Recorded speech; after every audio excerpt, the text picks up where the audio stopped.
to repeat the man wanted for questioning in the bombings Saturday in New York City and Seaside Park, New Jersey, which is a shore town in New Jersey, has been arrested. He is in custody this morning. His name is Ahmad Khan Rahami. He is a naturalized U.S. citizen from Afghanistan. He was arrested in a shootout this morning in Linden, New Jersey. That is a town that is right next to Elizabeth, New Jersey, where he is from. The other interesting thing that President Obama said was that no connection has been found between the bombings and the knife attacks yesterday at a Minnesota mall. That Minnesota mall, of course, ISIS has claimed responsibility for that particular attack. Jeff Pegues is here with us.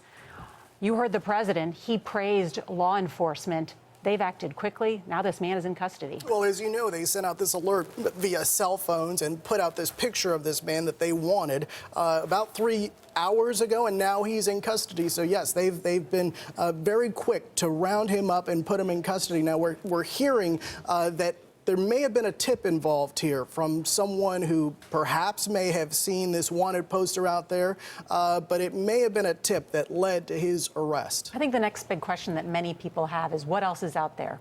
More bombs? Is he connected to a larger terror cell in Elizabeth, New Jersey? Well, and that's a very good point. I think it was notable how the president talked about the Minnesota attack where 9 people were stabbed in that mall there, and these incidents in New Jersey and in New York City. Now, he's saying there's no connection between the Minnesota attack and New York and New Jersey. Why is that important? Because the question is there a larger conspiracy at play here, or was it just a coincidence? We know that in the past, ISIS has used its social media arm to drum up attacks like this, whether inspired or directed, encouraging people to pick targets and go and attack. So the question is, did they send out some sort of information encouraging people to carry out attacks on that day? That is a question that is still sort of unresolved at this point. We have the first pictures from that arrest that just happened moments ago, and you can see the suspect there laying on the ground. It appears his shirt is pulled up, his hands behind his back. What will law enforcement do now to figure out whether there are more people involved? They got to see who he's been in contact with. Was there someone out there who is helping him or was helping him? They got to get those cell phones, they got to get the computers, and they have to scrub those things looking for as much information as possible. They want to know who he was talking to in the weeks and days and really hours leading up to these events. Right, how he became radicalized. Was he self-radicalized? Was he part of a larger group? All of those important things. Let me also ask you, in terms of the different types of these bombs that were used, the pipe bomb in New Jersey, the pressure cookers here in Manhattan, in the Chelsea neighborhood, what did investigators think was interesting about those devices? Well, everything about them. When you're starting from scratch with an explosion that you see in the video there, everything about those devices and what was left of them is important to an investigator. They want to see if there are any fingerprints there. They look at the components to see if they can trace where these components were purchased from, because if they can do that, well, then you have a store to go to, and then you can look at the store surveillance camera. So, right, one thing leads to the next clue that can help ultimately catch up to someone like this. What are we hearing from all of the law enforcement officials this morning about how they found him? Fingerprints, particular things in the devices? Well, it usually comes down to fingerprints in these cases, but as I've said before, and you know this, there is this network of cameras everywhere, certainly in this city, but really across the East Coast.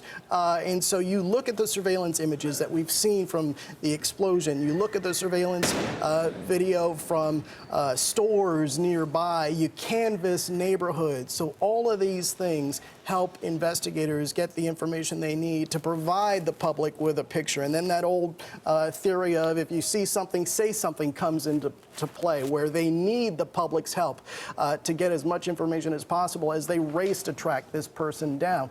Just in case, you know, they don't know whether he was planning something else. And so they got to race against the clock to get somebody in custody. And you see they've done that now. Governor Cuomo saying this morning on CBS this morning that there were certain commonalities among the bombs that had led them to sort of link all of them together. What about these 5 men who were arrested late last night just around New York City? Well, those are people who are being questioned right now, but no charges in that case. But that's something that we certainly need to follow. One other interesting thing about the president's statement there, did you notice how he talked about getting the facts straight? I don't think that was necessarily a message for the media because there have been some mixed messages there from public officials about the status of the investigation. In fact, the mayor of New York City wouldn't say it was terrorism. He differed from the governor of New Jersey and New York, who said it was terrorism. We also heard the governor New York first say it wasn't clear there was an international connection, and then this morning saying it does look like there might be some foreign ties. So, as always, the story evolves. Yeah, and that's a real muddled picture, and you'll notice that you didn't see investigators making those kinds of statements. That sort of stands out, and so there was a message there from the president to, maybe he was calling out the media perhaps, but also to public officials. Yeah, I think there's a lesson here too, which is that New York City and many of these cities have all hands on deck and they have cameras everywhere. They can catch you pretty quickly. Well, as you know, after 9/11, this is a city that has evolved in its law enforcement tactics in many other ways, and that was at play here as well. And what about New Jersey? Well, I think New Jersey, perhaps for some folks there, this is a wake-up call. But, New Jersey, this tri-state area, this area was affected deeply by 9/11. And so there has been this collective effort to not only enforce law enforcement technology and resources, but just to instill in the public more vigilance. 9/11, 15 years later, it still hurts here. And you see it in the faces and the eyes of the residents and also the police officers. Well, now we know that the suspect is now in custody, will be questioned by officials as they search to see whether he is part of a larger terror group. President Obama speaking moments ago, trying to reassure the public that law enforcement on the state, local, and federal level are all working together to try and keep America safe. He cautioned, as Jeff just noted, not to jump to conclusions about whether there are foreign connections. But we will have much more here on CBS. Just to repeat, Ahmad Khan Rahami, a naturalized U.S. citizen from Afghanistan, arrested in Linden, New Jersey. There will be much more ahead here on CBS and on your local news and on our 24-hour streaming news service, CBSN. And we will have extensive coverage on the CBS Evening News with Scott Pelley. I'm Norah O'Donnell, CBS News, New York.